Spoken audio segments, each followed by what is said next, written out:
dan gunakanlah setiap kesempatan yang ada supaya Dia dimuliakan. Berbicaralah selalu dengan ramah dan manis didengar.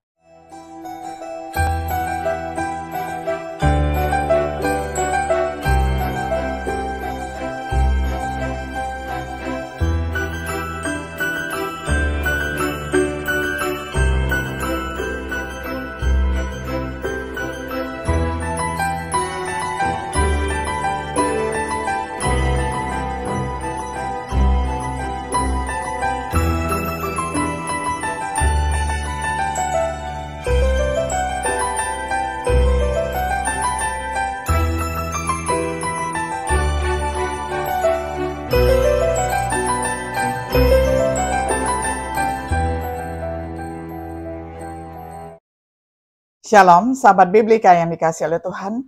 Senang sekali hari ini kita dapat berjumpa kembali di dalam acara Refleksi Sahabat Biblika.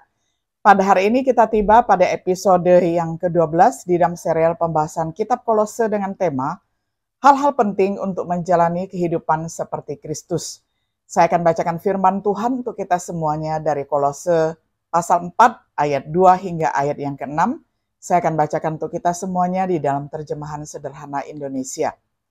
Saudara-saudari semua, teruslah berjuang dengan doa, berjaga-jagalah selalu untuk memperhatikan hal-hal yang perlu didoakan, dan bersyukurlah kepada Allah senantiasa. Ingatlah bahwa saya sekarang dipenjarakan karena memberitakan kabar baik tentang Kristus yang sudah Allah nyatakan kepada kita. Oleh sebab itu berdoalah juga supaya Allah terus memberi kesempatan kepada kami untuk menyampaikan kabar itu. Doakanlah khususnya agar saya bisa menyampaikannya dengan jelas, karena itulah tanggung jawab yang sudah Allah berikan kepada saya. Pikirkanlah dengan bijaksana tentang bagaimana hidup di antara orang-orang yang belum percaya kepada Yesus, dan gunakanlah setiap kesempatan yang ada supaya Dia dimuliakan. Berbicaralah selalu dengan ramah dan manis didengar. Dengan demikian kalian akan belajar bagaimana menjawab setiap pertanyaan mereka dengan bijaksana apabila mereka bertanya tentang Raja kita. Sampai sedemikian jauh pembacaan firman Tuhan dari Kolose 4 ayat 2 hingga ayatnya yang ke-6. Sahabat Biblika yang dikasihi oleh Tuhan, dalam 2 bab terakhir dalam suratnya kepada jemaat Kolose, Paulus menasihati mereka untuk menjalani jenis kehidupan yang menunjukkan iman mereka kepada Yesus Kristus sebagai Juru Selamat yang maha mencukupi dan utama. Dalam Kolose 3 ayat 1 hingga ayat yang ke-11, ia menggambarkan dasar kehidupan Kristen. Dalam Kolose 3 ayat 12 hingga 17, ia menggambarkan pakaian orang Kristen, dan dalam Kolose 3 ayat 18 hingga Pasal 4 ayat 1 ia membahas tentang pedoman untuk mengatur keluarga dan bisnis. Sebelum membuat komentar penutupnya, ia sekarang memberikan 3 nasihat kepada saudara-saudaranya yang saya sebut dalam pelajaran ini tentang hal-hal penting untuk menjalani kehidupan seperti Kristus. Mulai dari Kolose 4 ayat 2 hingga ayat 4, maka orang-orang Kolose dan juga semua orang Kristen dinasihati untuk yang pertama kita belajar terus berdoa, tercatat di dalam ayat 2 hingga ayatnya yang ke-4. Doa yang setia seperti yang Paulus tulis, teruslah berdoa dengan sungguh-sungguh sama seperti dia menulis kepada orang Roma. Roma 12 ayat 12. Dan juga di Tesalonika, 1 Tesalonika 5 ayat 17, bahwa orang-orang dengan setia terus berdoa juga menjadi perhatian Tuhan kita. Yesus menyampaikan kepada para muridnya suatu perumpamaan yang menggambarkan betapa pentingnya mereka terus berdoa dan tidak putus asa. Lukas 18 ayat 1. Aku sungguh-sungguh berkata kepada kalian, Allah akan segera memutuskan semua perkaramu dengan adil. Biarpun begitu, ketika aku datang kembali sebagai sang manusia, masih adakah orang-orang yang percaya kepadaku di dunia ini? Lukas 18 ayat 8. Kita memiliki beberapa contoh bagus untuk dijadikan panutan. Misalnya Daud, seorang manusia yang berkenan di hati Tuhan.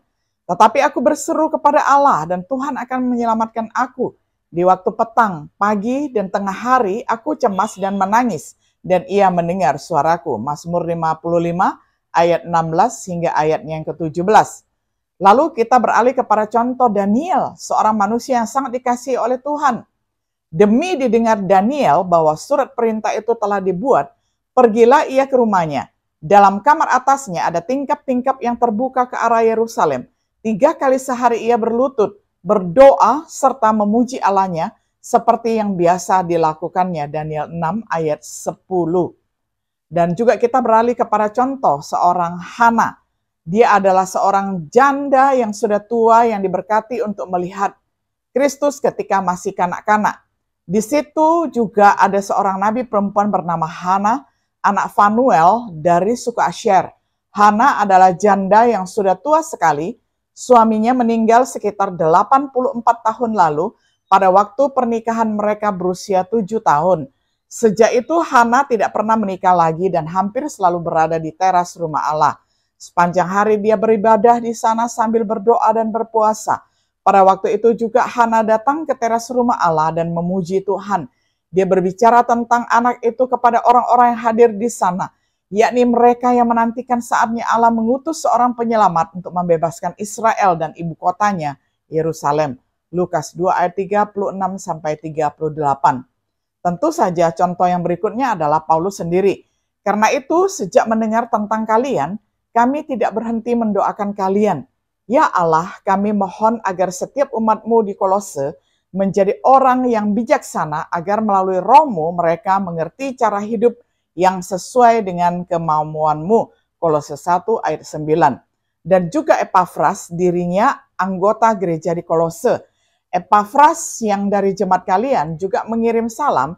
Dia melayani Kristus dan selalu berjuang keras dalam doanya untuk kalian, supaya kalian bertahan dan menjadi dewasa dalam hal mengikut Yesus. Juga supaya kalian semakin yakin tentang semua kehendak Allah bagimu. Kolose 4 ayat 12. Banyak orang berdoa hanya ketika ada krisis. Semoga itu tidak terjadi pada kita. Berikutnya, doa yang berjaga-jaga. Atau seperti yang Paulus katakan dalam teks kita, waspadalah di dalamnya. Dalam beberapa kesempatan, Yesus memperingatkan murid-muridnya untuk berjaga-jaga di dalam doa.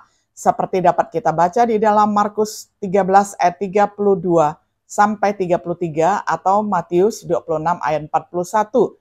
Jadi rasul-rasulnya memperingatkan kita. Paulus dalam Efesus 6 ayat 18 menulis, dalam segala keadaan berdoalah selalu, dan untuk semua hal yang kamu perlukan berharaplah sepenuhnya kepada Roh Kudus. Hendaknya kamu terus waspada terhadap ancaman musuh dan berdoa setiap waktu. Jangan menyerah, berdoalah terus-menerus untuk semua umat Allah. Petrus menulis, tidak lama lagi segala sesuatu akan berakhir. Karena itu hendaklah kamu menguasai diri dan menjaga pikiran agar kamu selalu siap untuk berdoa. 1 Petrus 4 ayat 7. Melalui doa waspada, kita tidak akan terjebak oleh setan dan godaan untuk berbuat dosa. Kematian dan penghakiman menyusul. Kristus dan kemuliaan bagi mereka yang siap ketika Dia datang kembali. Yang berikutnya tentang doa yang bersyukur. Kata Paulus, dengan ucapan syukur sepanjang suratnya kepada jemaat, ada penekanan pada rasa syukur. Terdapat di dalam Kolose 1 ayat 3, kemudian ayat 12, lalu di pasal 2 ayat 7, pasal 3 ayat 15-17, lalu pasal 4 ayat 2. Seperti yang dikatakan seseorang, kita harus mengucap syukur kepada Tuhan, sama rajinnya dalam doa-doa kita sebagaimana kita memohon kepadanya. Janganlah khawatir tentang apapun, tetapi berdoalah untuk segala sesuatu. Sampaikanlah permohonanmu kepada Allah dalam doa dan jangan lupa bersyukur.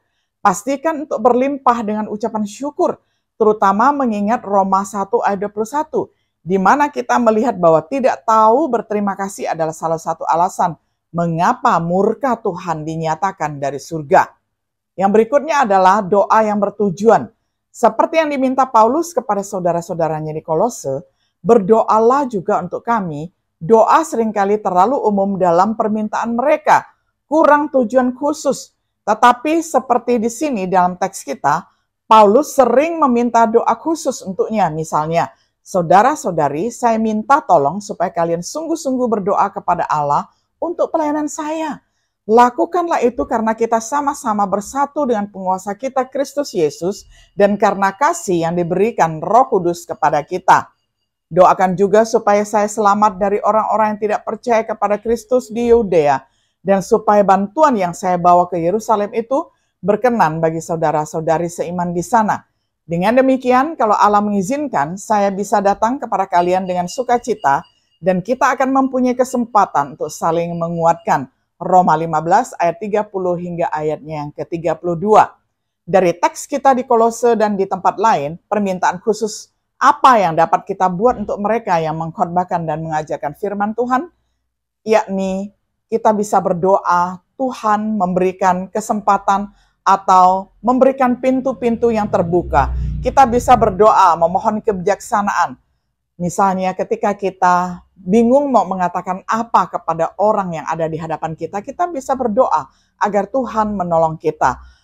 Atau juga kita bisa memohon Tuhan memberikan kita keberanian. Seperti yang dikatakan di dalam Efesus 6 ayat 19-21. Saat kita berusaha untuk menjalani kehidupan seperti Kristus, jadikan jenis doa yang tepat sebagai elemen penting. Doa yaitu setia, waspada, bersyukur, dan bertujuan. Nasihat di dalam ayat 5 dari teks kita juga penting untuk menjalani kehidupan seperti Kristus, terutama ketika di antara mereka yang bukan Kristen. Hal yang kedua kita belajar berjalan dalam kebijaksanaan, terdapat di dalam ayat yang kelima. Umat Kristen perlu perhatikan bagaimana mereka berjalan. Dengan kata lain, bagaimana mereka berperilaku. Kita harus berjalan dalam kebijaksanaan terutama terhadap mereka yang berada di luar. Dengan perilaku yang benar, kita dapat mempengaruhi mereka untuk kebaikan. 1 Petrus 3 ayat 1-2. Dunia terus-menerus membuat penilaian tentang kita melalui perilaku kita. Dan menurut Yesus, ini adalah hak istimewa mereka. Yohanes 13 ayat 35, kemudian 17 ayat 20 hingga ayatnya yang ke-21. Alasan lainnya kebijaksanaan tersebut adalah waktu. Tepatnya kurangnya waktu. Efesus 5 ayat 15-17. Waktu yang kita miliki dalam hidup ini sangatlah singkat. Kita tidak bisa menyia-nyiakannya melalui kebodohan. Dan ada beberapa orang yang membutuhkan Kristus dengan waktu yang tersisa di dunia ini, bahkan lebih pendek daripada kita. Jadi kita perlu menebus waktu, yaitu memanfaatkan waktu yang kita miliki sebaik-baiknya. Akhirnya ketika kita perhatikan hal-hal penting untuk menjalani kehidupan seperti Kristus yang ditemukan di dalam teks kita, mari kita ingat bahwa Yesus mengatakan bahwa orang-orang, awalnya semua orang mengatakan hal-hal yang baik tentang Yesus. Ada yang berpendapat setiap ajarannya sangat bagus dan enak didengar. Ada juga yang heran dan berkata, wah, bagaimana mungkin anak Yusuf bisa mengajar seperti ini? Lukas 4 ayat 22. Sebagai muridnya, kita juga harus seperti itu. Hal yang ketiga, berbicara dengan kasih karunia terdapat di ayat yang ke-6. Kekuatan lidah digambarkan dengan jelas di dalam Yakobus 3. Efeknya ke seluruh tubuh, Yakobus 3 ayat 2. Ia dapat memiliki kekuatan penghancur yang besar, Yohanes 3 ayat 6. Tidaklah konsisten jika kita menggunakannya untuk kebaikan dan juga kejahatan. Yohanes 3 ayat 9 hingga ayatnya yang ke-12. Karena itu kita perlu belajar berbicara dengan kasih karunia. Seperti yang juga diperintahkan Paulus dalam Efesus 5 ayat 29. Tidak ada komunikasi yang korup atau komunikasi yang buruk yang keluar dari mulut kita. Hanya yang membangun, yang memberikan rahmat kepada para pendengar. Khotbah kita harus dibumbui dengan garam. Jangan bingung dengan bahasa asin beberapa pelaut, melainkan ucapan yang dibumbui dengan baik sehingga diterima dengan baik oleh orang lain. Kita terutama perlu memperhatikan bahasa kita di sekitar mereka yang bukan Kristen. Berbicaralah selalu dengan ramah dan manis didengar. Dengan demikian kalian akan belajar bagaimana menjawab setiap pertanyaan mereka dengan bijaksana apabila mereka bertanya tentang Raja kita, Kolose 4 ayat 6. Sekali lagi saya berpesan, janganlah terlibat dalam perdebatan bodoh tentang ajaran yang tidak berguna. Kamu sudah tahu bahwa perdebatan semacam itu hanyalah menimbulkan pertengkaran. Lagi pula memang tidak pantas seorang hamba Tuhan Yesus bertengkar. Kamu harus ramah kepada semua orang, mampu mengajar, sabar menghadapi masalah atau kesusahan, dan bersikap lemah lembut ketika menegur orang yang melawan ajaranmu. Karena kita bekerja dengan harapan bahwa Tuhan akan mengubahkan hati mereka supaya bertobat dan menerima ajaran yang benar. Tujuan kita adalah supaya mereka sadar kembali dan bisa lepas dari jerat iblis. Sebab bukanlah kebetulan orang-orang mengikuti ajaran sesat, melainkan karena mereka ditipu dan diikat oleh iblis supaya menjadi kaki tangannya. 2 Timotius 2 ayat 23-26. Apakah kita berhati-hati dengan ucapan kita sendiri, seperti yang kita inginkan agar orang lain berhati-hati dengan hidup mereka? Apakah kita yang mengaku sebagai murid Yesus Kristus mengatakan hal-hal kebenaran yang datang olehnya dengan cara yang sama seperti yang dia lakukan? Sebagai kesimpulan, 3 nasihat sederhana ini, jika benar-benar diperhatikan, dapat memiliki dampak yang kuat pada kehidupan kita. Kehidupan doa, kita kemungkinan besar akan sangat berbeda. Jalan ataupun perilaku kita akan dicatat kebijaksanaannya. Pidato atau pembicaraan ataupun khotbah kita akan menjadi sumber dorongan bagi orang lain. Inilah inti dari mengikuti Yesus Kristus, untuk mengizinkan Dia hidup di dalam kita, sehingga oleh kasih karunia Tuhan, kita mengalami transformasi yang mempengaruhi setiap aspek kehidupan kita. Berbicara tentang kasih Tuhan, sudahkah kita memanfaatkan waktu sekarang? Sahabat Biblika yang dikasihi oleh Tuhan, kiranya Tuhan Yesus yang akan memberi kita kekuatan dan kesanggupan untuk hidup seperti Dia. Tuhan Yesus memberkati dan menyertai kita selalu. Shalom.